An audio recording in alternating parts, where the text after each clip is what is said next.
अनाद्यानन्तरूपां त्वां जननीं सर्वदेहिनां श्रीविष्णुरूपिणीं वन्दे महालक्ष्मीं परेश्वरीं। नामजात्यादिरूपेण स्थितां त्वां परमेश्वरीं श्रीविष्णुरूपिणीं वन्दे महालक्ष्मीं परेश्वरीं। व्यक्ताव्यक्तस्वरूपेण कृत्स्नं व्याव्यन्यवस्थितं श्रीविष्णुरूपिणीं वन्दे महालक्ष्मीं परेश्वरीं। भक्तानन्दप्रदां पूर्णां पूर्णकामकरीं परां श्रीविष्णुरूपिणीं वन्दे महालक्ष्मीं परेश्वरीं। अन्तर्याम्यात्मना विश्वमापूर्वहृदि संस्थितां श्रीविष्णुरूपिणीं वन्दे महालक्ष्मीं परेश्वरीं। सर्पदैत्यविनाशार्थं लक्ष्मीरूपां व्यवस्थितां श्रीविष्णुरूपिणीं वन्दे महालक्ष्मीं परेश्वरीं। भुक्तिं मुक्तिं च दातुं वै संस्थितां करवीरके श्रीविष्णुरूपिणीं वन्दे महालक्ष्मीं परेश्वरीं। सर्वाभयप्रदां देवीं सर्वसंशयनाशिनीं श्रीविष्णुरूपिणीं वन्दे महालक्ष्मीं परेश्वरीं। महालक्ष्मीं परेश्वरीं।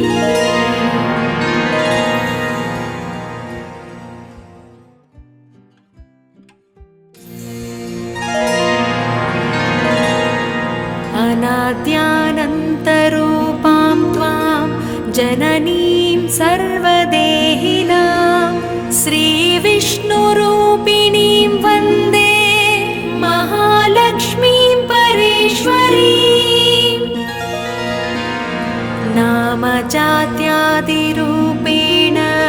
स्थितां त्वां परमेश्वरीं श्रीविष्णुरूपिणीं वन्दे महालक्ष्मीं परेश्वरीं। व्यक्ताव्यक्तस्वरूपेण कृत्स्नं व्याव्यन्यवस्थितं श्रीविष्णुरूपिणीं वन्दे महालक्ष्मीं परेश्वरीं। भक्तानन्दप्रदां पूर्णां पूर्णकामकरीं परां श्रीविष्णुरूपिणीं वन्दे महालक्ष्मीं परेश्वरीं। अन्तर्याम्यात्मना विश्वमापूर्वहृदि संस्थितां श्रीविष्णुरूपिणीं वन्दे महालक्ष्मीं परेश्वरीं। सर्पदैत्यविनाशार्थं लक्ष्मीरूपां व्यवस्थितां श्रीविष्णुरूपिणीं वन्दे महालक्ष्मीं परेश्वरीं। भुक्तिं मुक्तिं च दातुं वै संस्थितां करवीरके श्रीविष्णुरूपिणीं वन्दे महालक्ष्मीं परेश्वरीं। सर्वाभयप्रदां देवीं सर्वसंशयनाशिनीं श्रीविष्णुरूपिणीं वन्दे महालक्ष्मीं परेश्वरीं। महालक्ष्मीं परेश्वरीं।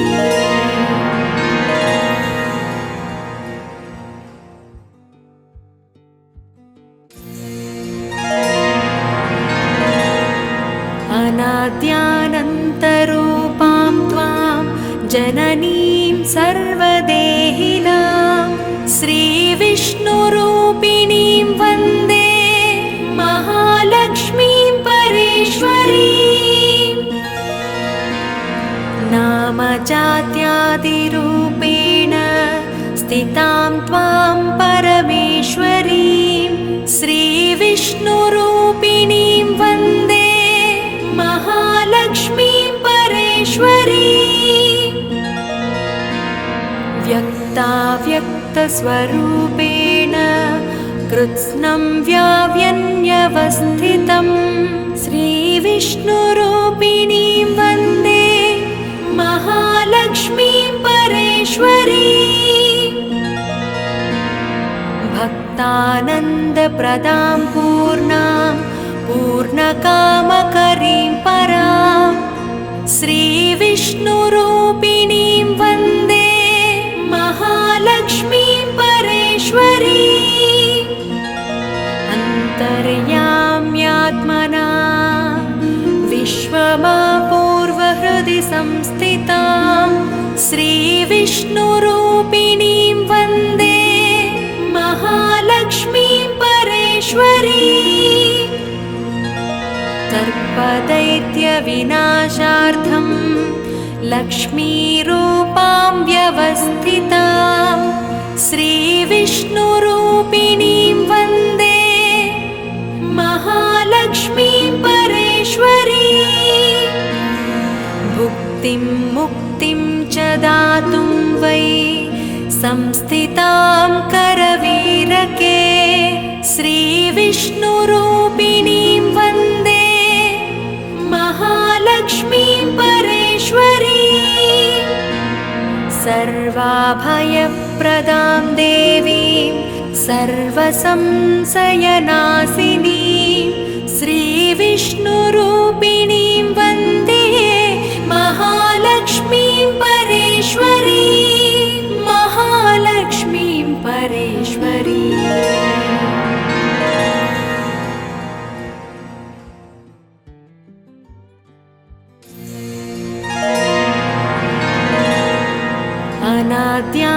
अनाद्यानन्तरूपां त्वां जननीं सर्वदेहिनां श्रीविष्णुरूपिणीं वन्दे महालक्ष्मीं परेश्वरीम्।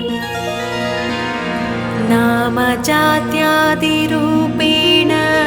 स्थितां त्वां परमेश्वरीं श्रीविष्णुरूपिणीं वन्दे महालक्ष्मीं परेश्वरीम्। व्यक्ताव्यक्तस्वरूपेण कृत्स्नं व्याव्यन्यवस्थितं श्रीविष्णुरूपिणीं वन्दे महालक्ष्मीं परेश्वरीम्। भक्तानन्दप्रदां पूर्णां पूर्णकामकरीं परां श्रीविष्णुरूपिणीं वन्दे महालक्ष्मीं परेश्वरीम्। अन्तर्याम्यात्मना विश्वमापूर्वहृदि संस्थितां श्रीविष्णुरूपिणीं वन्दे महालक्ष्मीं परेश्वरीम्। सर्पदैत्यविनाशार्थं लक्ष्मीरूपां व्यवस्थितां श्रीविष्णुरूपिणीं वन्दे महालक्ष्मीं परेश्वरीम्।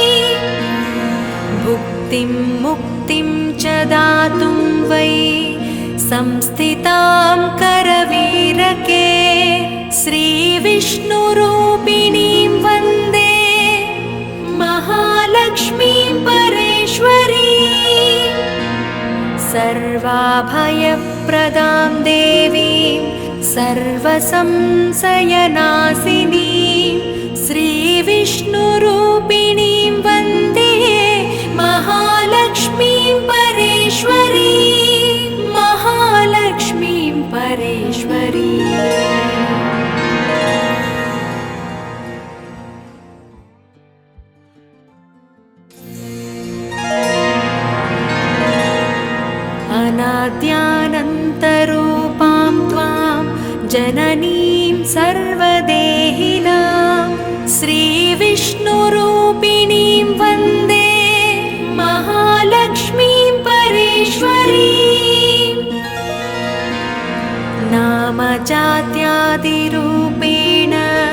स्थितां त्वां परमेश्वरीं श्रीविष्णुरूपिणीं वन्दे महालक्ष्मीं परेश्वरीं व्यक्ताव्यक्तस्वरूपेण कृत्स्नं व्याव्यन्यवस्थितं श्रीविष्णुरूपिणीं वन्दे महालक्ष्मीं परेश्वरीं भक्तानन्दप्रदां पूर्णां पूर्णकामकरीं परां श्रीविष्णुरूपिणीं वन्दे महालक्ष्मीं परेश्वरीं अन्तर्याम्यात्मना विश्वमापूर्वहृदि संस्थितां श्रीविष्णुरूपिणीं वन्दे महालक्ष्मीं परेश्वरीं सर्पदैत्यविनाशार्थं लक्ष्मीरूपां व्यवस्थितां श्रीविष्णुरूपिणीं वन्दे महालक्ष्मीं परेश्वरीं भुक्तिं मुक्तिं च दातुं वै संस्थितां करवीरके श्रीविष्णुरूपिणीं वन्दे महालक्ष्मीं परेश्वरीं सर्वाभयप्रदां देवीं सर्वसंशयनाशिनीं श्रीविष्णुरूपिणीं वन्दे महालक्ष्मीं परेश्वरीं महालक्ष्मीं परेश्वरीं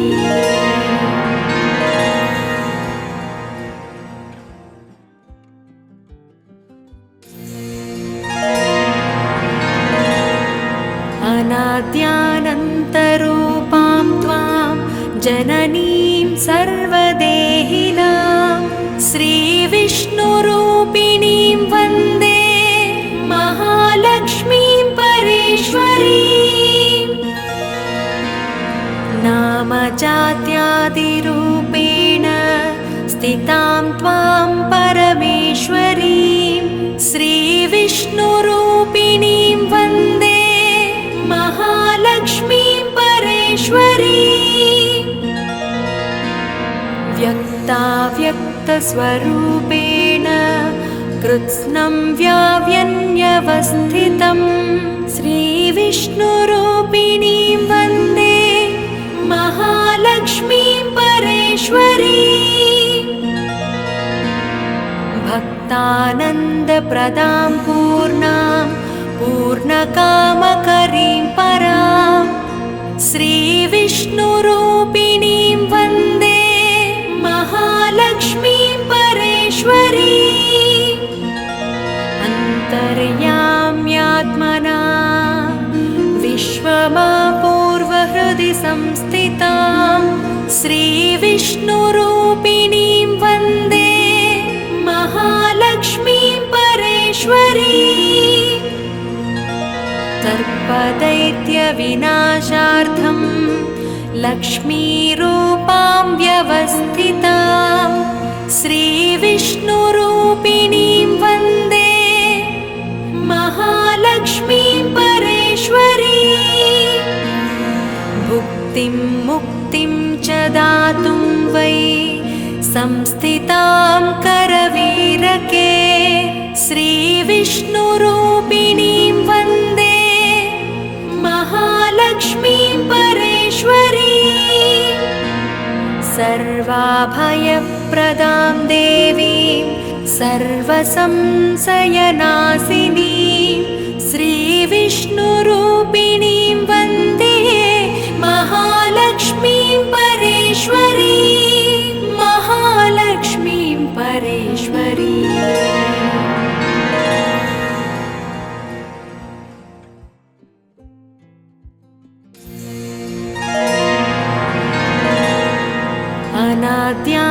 अनाद्यानन्तरूपां त्वां जननीं सर्वदेहिनां श्रीविष्णुरूपिणीं वन्दे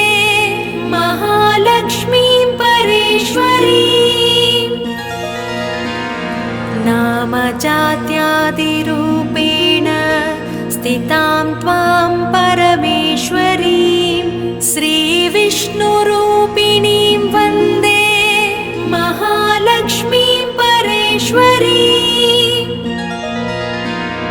व्यक्ताव्यक्तस्वरूपेण कृत्स्नं व्याव्यन्यवस्थितं श्रीविष्णुरूपिणीं वन्दे महालक्ष्मीं परेश्वरीं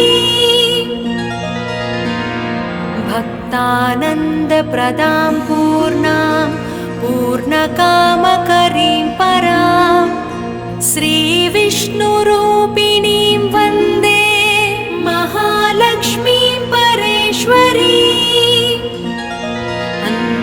अन्तर्याम्यात्मना विश्वमापूर्वहृदि संस्थितां श्रीविष्णुरूपिणीं वन्दे महालक्ष्मीं परेश्वरीं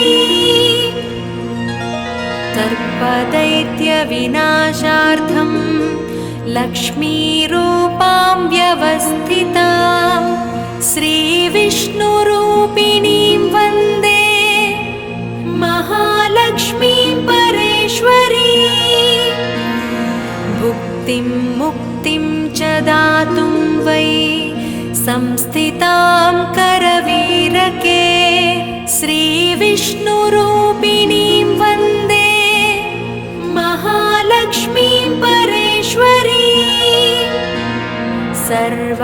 सर्वाभयप्रदां देवीं सर्वसंशयनाशिनीं श्रीविष्णुरूपिणीं वन्दे महालक्ष्मीं परेश्वरीं महालक्ष्मीं परेश्वरीं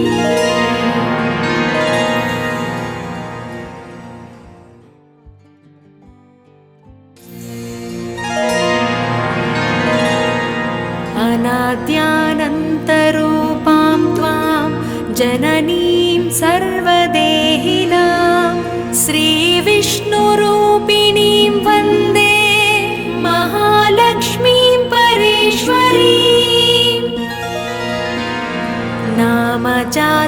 नामजात्यादिरूपेण स्थितां त्वां परमेश्वरीं श्रीविष्णुरूपिणीं वन्दे महालक्ष्मीं परेश्वरीं व्यक्ताव्यक्तस्वरूपेण कृत्स्नं व्याव्यन्यवस्थितं श्रीविष्णुरूपिणीं वन्दे महालक्ष्मीं परेश्वरीं भक्तानन्दप्रदां पूर्णां पूर्णकामकरीं परां श्रीविष्णुरूपिणीं वन्दे महालक्ष्मीं परेश्वरीं अन्तर्याम्यात्मना विश्वमापूर्वहृदि संस्थितां श्रीविष्णुरूपिणीं वन्दे महालक्ष्मीं परेश्वरीं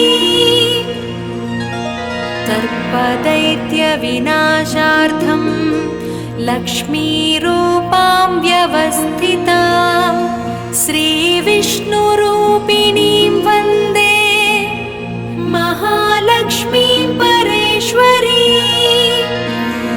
भुक्तिं मुक्तिं च दातुं वै संस्थितां करवीरके श्रीविष्णुरूपिणीं वन्दे महालक्ष्मीं परेश्वरीं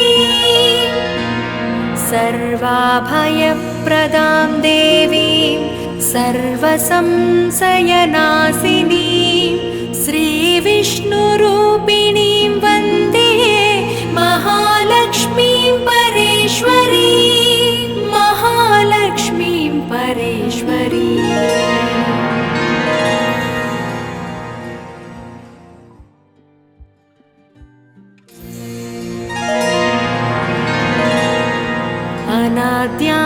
अनाद्यानन्तरूपां त्वां जननीं सर्वदेहिनां श्रीविष्णुरूपिणीं वन्दे महालक्ष्मीं परेश्वरीं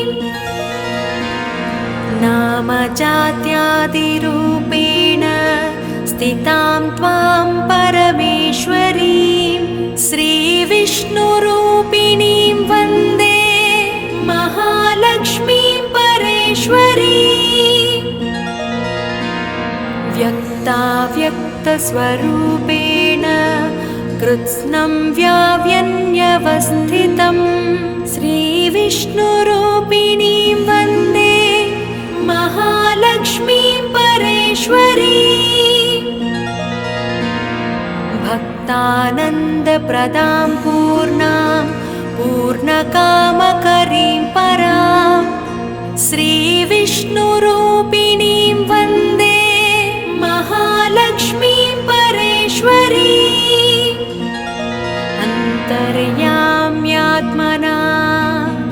विश्वमापूर्वहृदि संस्थितां श्रीविष्णुरूपिणीं वन्दे महालक्ष्मीं परेश्वरीम्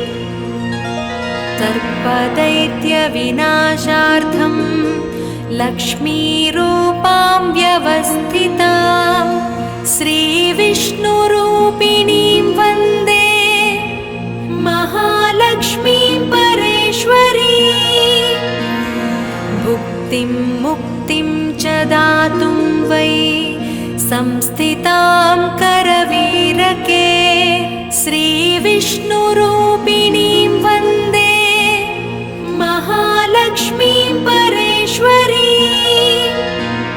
सर्वाभयप्रदां देवीं सर्वसंशयनाशिनीं श्रीविष्णुरूपिणीं वन्दे महालक्ष्मीं परेश्वरीम् महालक्ष्मीं परेश्वरीम्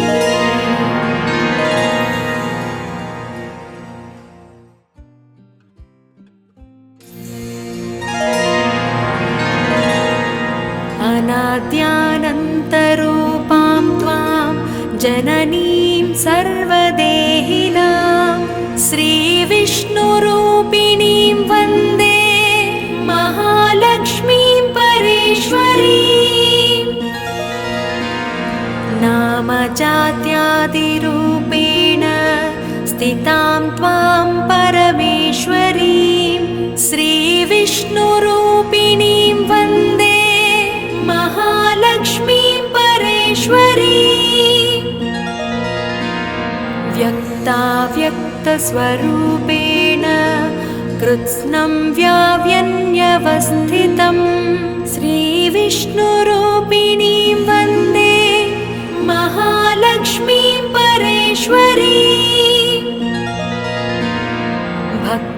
भक्तानन्दप्रदां पूर्णां पूर्णकामकरीं परां श्रीविष्णुरूपिणीं वन्दे महालक्ष्मीं परेश्वरीम् अन्तर्याम्यात्मना विश्वमापूर्वहृदि संस्थितां श्रीविष्णुरूपिणीं वन्दे महालक्ष्मीं परेश्वरीम् सर्पदैत्यविनाशार्थं लक्ष्मीरूपां व्यवस्थितां श्रीविष्णुरूपिणीं वन्दे महालक्ष्मीं परेश्वरीम् भुक्तिं मुक्तिं च दातुं वै संस्थितां करवीरके श्रीविष्णुरूपिणीं वन्दे महालक्ष्मीं परेश्वरीम् सर्वाभयप्रदां देवीं सर्वसंशयनाशिनीं श्रीविष्णुरूपिणीं वन्दे महालक्ष्मीं परेश्वरीम् महालक्ष्मीं परेश्वरीम्